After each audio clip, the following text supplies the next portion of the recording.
Northwest 36th Street, Miami, January 21st, 1997, 10:15 a.m. You're watching a 39-year-old club owner driving his white Jaguar convertible down a busy Miami street.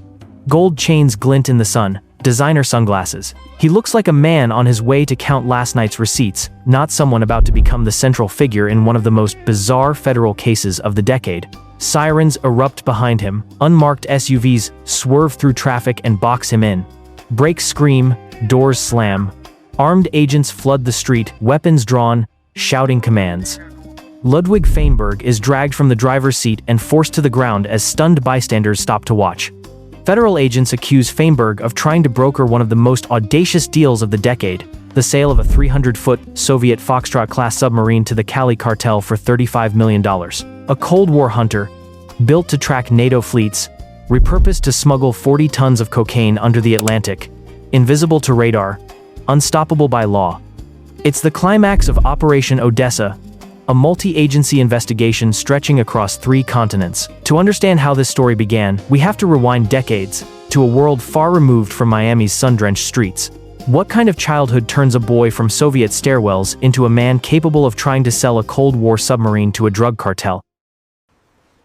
Odessa, Ukraine, 1975. Concrete stairwells and ration lines teach lessons no school could. While American teenagers learn to drive, 17-year-old Leonid Fainberg learns something more valuable in the Soviet Union: how to turn scarcity into opportunity. His first hustle is forging papers for draft dodgers, 2C, crude, risky, and profitable. It teaches him the rule that will guide his life: survival isn't about strength, it's about favors. Who you know, who owes you. Israel, 1979. The Soviet system is collapsing, and young men with ambition are searching for exits. Leonid leaves for Israel, chasing a new identity and a bigger life. Military service humbles him fast. Failed exams and broken dreams end any hope of a prestigious career. Failure leaves a wound, but also a hunger. He will never again let anyone decide his fate. United States, early 1980s. By the time he reaches America, Leonid is gone. In his place stands Ludwig, a man fluent in the language of risk and leverage.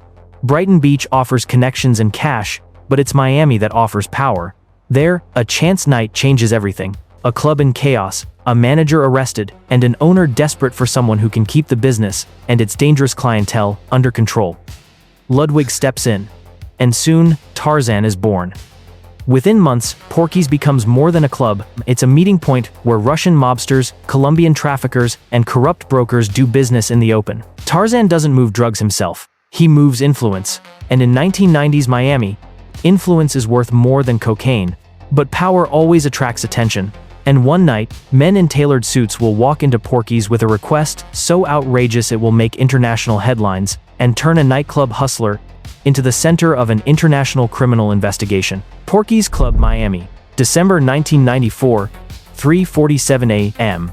The VIP room is heavy with cigar smoke and money. Tarzan lounges in his usual corner, hosting a group of sharply dressed Colombians whose suits cost more than most people's cars. They aren't tourists, they're emissaries of the Cali Cartel. The talk drifts between Russian, Spanish, and broken English.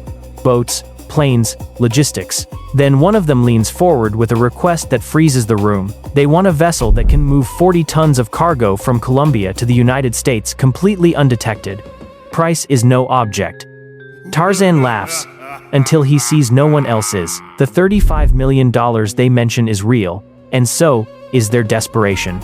Submarines are military hardware, government-controlled, impossible to get through normal channel. But these aren't normal times. The Soviet Union collapsed 3 years ago, leaving entire fleets rusting in forgotten ports. And Tarzan knows that in post-Soviet Russia, everything is for sale. The Colombians give him 2 weeks to deliver an answer. As they leave, Tarzan is already calculating. Even a 10% fee would set him up for life. But can anyone actually buy a military submarine? There's only one way to find out, and it starts with a single phone call. Over the years, Tarzan has built a Rolodex of ex-officers, shipyard brokers, and former KGB men. One owes him a favor. Another needs dollars more than loyalty. And all of them know someone who knows someone. What happens when you call a collapsing superpower and ask to buy its submarines? St. Petersburg, Russia, December 1994. Captain First Rank Mikhail Magarshak stares at the half-empty vodka bottle on his desk and the dead fleet outside his window. His crews haven't been paid in months. Half the submarines are rusting at their moorings, fuel is scarce. Officers are quitting to drive taxis. The once mighty Soviet Navy is dying one unpaid salary at a time. The phone rings at 11:30 p.m. A voice from America speaks fluent Russian with an Odessa accent. The caller introduces himself as Ludwig and says he represents an oceanographic company looking for a decommissioned submarine. Money is no object. Can it be arranged? Since the collapse, Magarshak has fielded stranger calls. Businessmen hunting for everything from fighter jets to nuclear tech. Most are dreamers or spies. But this Ludwig sounds different. Informed, serious, and desperate enough to pay Western prices. Outside his window, dozens of Project 641 Foxtrot-class diesel-electric submarines, once NATO's nightmare, sit abandoned and worthless. Scrap metal, unless someone is willing to pay. When Magarshak returns to the phone, he names an unthinkable price. $1 million, cash, for a fully operational sub. The line goes quiet. Then Ludwig asks a question that makes it clear this isn't about research, and both men know it. 48 hours later, Ludwig calls again. The deal will happen, but he needs to inspect the vessel and plan its transport personally. Ludwig has been researching something far more dangerous than the submarine itself. Even if he can buy a 300-foot military submarine, one question remains: how do you move a Cold War machine across the Atlantic without every radar and intelligence agency on Earth noticing? Kronstadt Naval Base, Russia, February 1995. Three men walk through one of the most secure military installations in Russia like they're browsing a used car lot. One is a Cuban-American with ties to Pablo Escobar's inner circle. One is a Miami playboy who sells Ferraris to drug dealers. And one is Tarzan, who just bribed his way past military security with a bottle of vodka and $500 in cash. Their guide is Captain Magarshak, who's treating this weapons inspection like a legitimate business transaction. Because in post-Soviet Russia, that's exactly what it is. The submarine they're examining is a Project 641 Foxtrot, 300 feet of Cold War engineering designed to hunt NATO ships in the North Atlantic. Now it's destined to become the world's most expensive drug mule. Tarzan's partners are impressed by more than just the submarine. Juan Almeida, the car dealer, sees the logistical possibilities. Nelson Tony Yester, the Cuban with cartel connections, understands the revolutionary potential. This isn't just about moving drugs. This is about rewriting the rules of international smuggling. But the submarine is just hardware. The real challenge is creating a network sophisticated enough to operate it. Over the next month, Tarzan assembles a support structure that reads like a spy novel. Ex-KGB operatives who know how to forge government documents. Maritime lawyers who specialize in international shipping law. Shell companies registered in countries that don't ask questions about submarine ownership. The plan that emerges is audacious in its simplicity.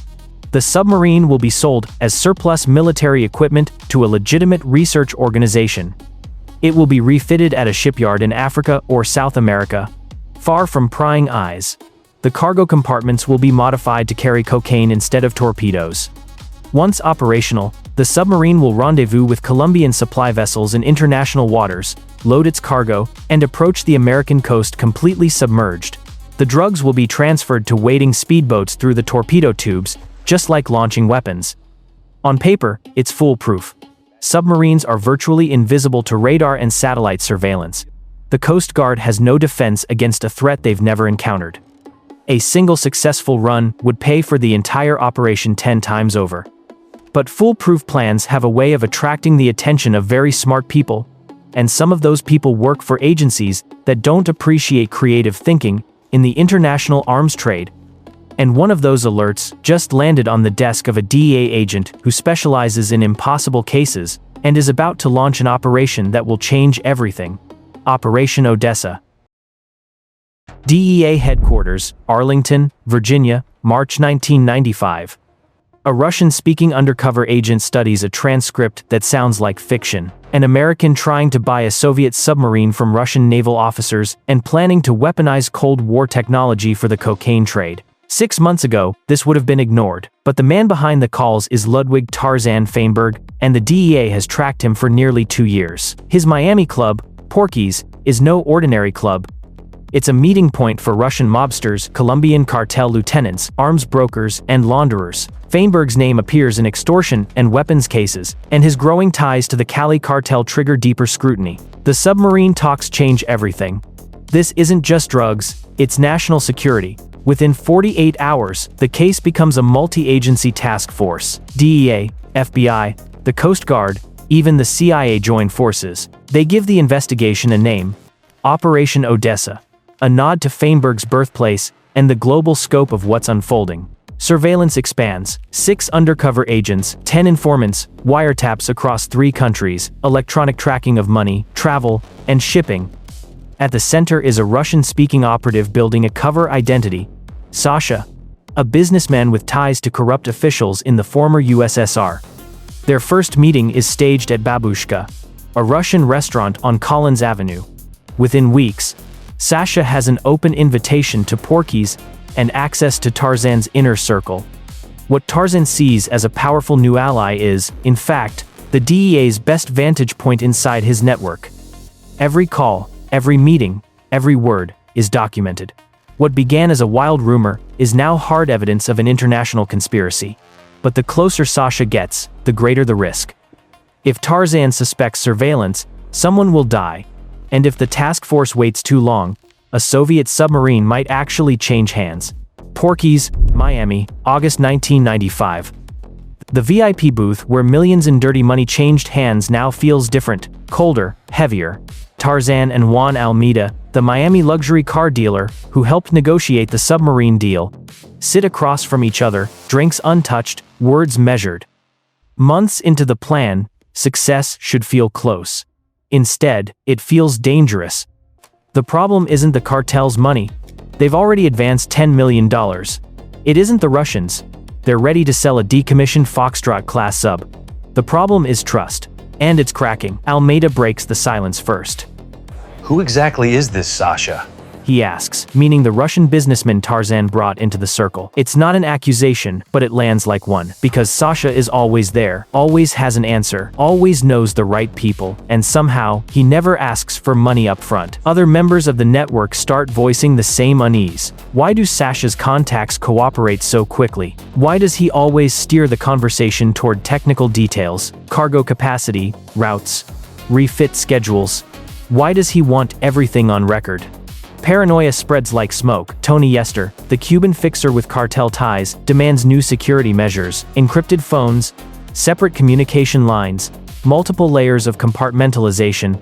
Even Tarzan, who trusts his instincts above all else, starts replaying conversations in his head, searching for signs he missed. At the same time, pressure mounts from outside.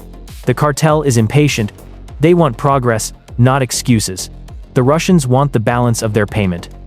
And federal agents, though no one knows it yet, are listening to every word, building a case, line by line. Inside the conspiracy, alliances begin to shift. Friends become liabilities, partners become suspects. A network that once felt untouchable is now fragile, one nervous word away from imploding. What Tarzan doesn't see is that the walls are already closing in. Every question, every doubt, every whispered suspicion is exactly what the DEA hoped for. Because when paranoia takes hold, criminal empires don't need to be broken from the outside. But paranoia is only the beginning. Because when trust dies inside a criminal empire, the question isn't if it will collapse, but who will betray whom first. A drug deal that's supposed to be a test run is in reality a federal sting. Sasha told Tarzan his Russian contacts wanted proof before finalizing the submarine deal. 4 kilograms of Colombian cocaine delivered to Russian buyers. But those buyers are DEA agents, and Tarzan is starting to suspect Sasha isn't who he claims. The dollhouse is perfect for both sides: loud music, multiple exits, private VIP rooms. Sasha arrives first with $200,000 in marked bills, and a hidden team watching every angle. Tarzan walks in 30 minutes later with 2 associates and the cocaine, and immediately senses something's off. Sasha's questions are too precise. His story doesn't quite fit. For 10 minutes, neither side commits. Sasha needs the drugs to change hands to make arrests. Tarzan needs certainty he's not walking into a trap. Then a call from Tony Yester changes everything. The cartel has detected federal surveillance on another Miami operation and is freezing all transactions. Tarzan aborts. He apologizes, walks out, and vanishes into the night, leaving Sasha empty-handed and the DEA without the evidence they need. The failed sting has consequences. Washington now sees the submarine plot as a national security threat. The case shifts from careful investigation to urgent interdiction, and Tarzan, unknowingly, has just become one of the most wanted men in America. Miami, late 1996. The failed sting at the dollhouse doesn't just shift the investigation, it destabilizes everything. In the weeks that follow, Tarzan's network turns inward. Meetings move offshore. Conversations switch to burner phones. The cartel grows angry over delays, and Russian contacts warn that without the remaining payment, the submarine deal will fall apart.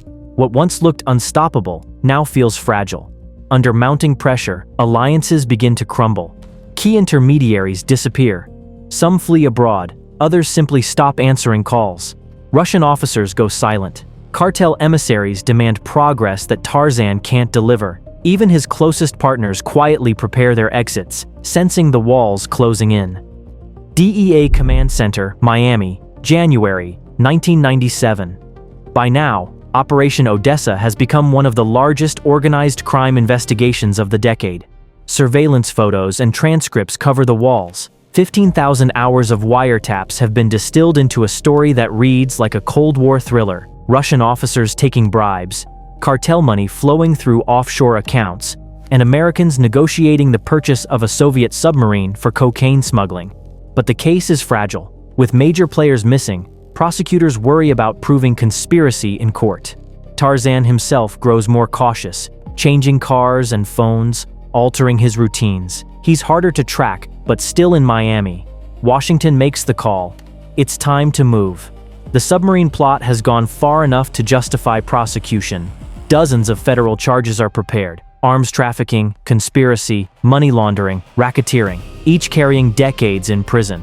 The agents know the window is closing. Every day the network unravels a little more. And before it collapses entirely, Operation Odessa must end, one way or another. But as investigators prepare to strike, one question hangs over everything. When the trap finally snaps shut, will Tarzan surrender? Or does he still have one last move left to play? Northwest 36th Street, Miami, January 21st, 1997, 10:15 in the morning. After more than 2 years of surveillance, over 15,000 hours of wiretaps, and a conspiracy that stretched from Miami to St. Petersburg, Ludwig Fainberg is finally in federal custody. Agents lead him into an armored vehicle as traffic clogs around the scene. Within minutes, the man who once tried to broker the sale of a Soviet submarine is being read his rights. This isn't the end of the story, it's the turning point. Prosecutors think they've built an airtight case. Dozens of federal charges, from arms trafficking and racketeering to conspiracy and money laundering. Enough to bury Fainberg in prison for decades. But Ludwig isn't panicking. He isn't begging. He's thinking. Because he knows something the task force doesn't. The real weapon isn't what he tried to buy, it's what he knows. Years spent navigating the black markets of the post-Soviet world have left him with something far more dangerous than hardware. Information. About networks. About routes. About the blind spots in law enforcement itself. And that knowledge is about to become his most powerful bargaining chip. But the question is, can information alone save a man who tried to sell a Cold War submarine to a cartel? Federal Detention Center, Miami, March 1997. Operation Odessa doesn't end with a dramatic courtroom showdown. It ends with a negotiation. Prosecutors who once prepared for multiple life sentences now sit across the table from Ludwig Tarzan Fainberg and realize the man they thought they had cornered is holding cards they didn't know existed. He isn't begging, he's bargaining. Tarzan's attorney makes the opening move. His client possesses intelligence about global arms trafficking networks, information far beyond the submarine deal. He can name Russian bases quietly selling decommissioned military hardware, identify cartel buyers in Eastern Europe, map out laundering channels across 3 continents. And he offers more than names. He offers insight, how traffickers adapt to pressure, how investigations fail, where agencies are blind. Every detail he shares in debriefings is accurate, actionable, and alarming.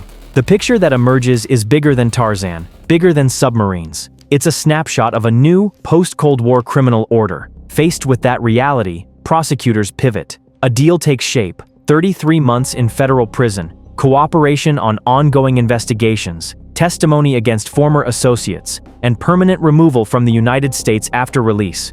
But the most explosive element is betrayal. Juan Almeida, Tarzan's closest friend and partner, has surrendered expecting loyalty. Instead, Tarzan testifies against him, handing over records, conversations, and evidence that transform Almeida from cooperator into defendant. The fallout shatters more than a friendship. It shows that in high-stakes crime, loyalty lasts only as long as it serves survival. Almeida spends 3 years behind bars before Tarzan's testimony is later recanted. By then, the message is clear. The man at the center of Operation Odessa didn't just evade a life sentence, he bent the system to his advantage. And as he prepares to leave the United States forever, one question lingers. If a man who tried to sell a Soviet submarine to a cartel could walk free in under 3 years, what might he do next?